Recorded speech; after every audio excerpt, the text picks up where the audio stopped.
అమరావతి గురించి ప్రస్తావించిన చాప్టర్ చెప్పరండి. ఎందుకంటే జగన్మోహన్ రెడ్డి మాట కానే కాదు, సజ్జల మాటది. ఇది ఒక భ్రమల ప్రపంచం మళ్ళీ సృష్టిస్తున్నారు ఆంధ్రప్రదేశ్లో.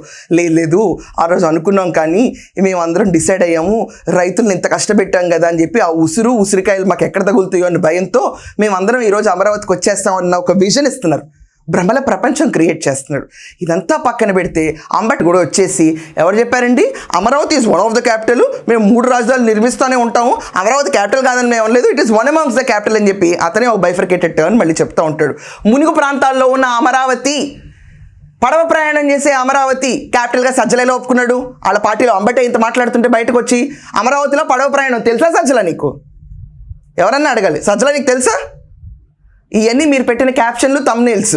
అలాంటి అమరావతికి నువ్వెలా ఒప్పుకున్నావు? ఈరోజు వచ్చి గ్రీన్ ఫీల్డ్ క్యాపిటల్ అమరావతి. ఈరోజు మునగని ప్రాంతం అనేది ఉండదు. హైదరాబాద్ మునగదా, విశాఖపట్నం మునగదా, చెన్నై మునగదా, బాంబే మునగదా? ఇన్ని మురుగుతున్నప్పుడు లిఫ్ట్ ఇరిగేషన్ స్కీమ్లోనే డెఫినెట్గా వాటర్ని లిఫ్ట్ చేస్తారు.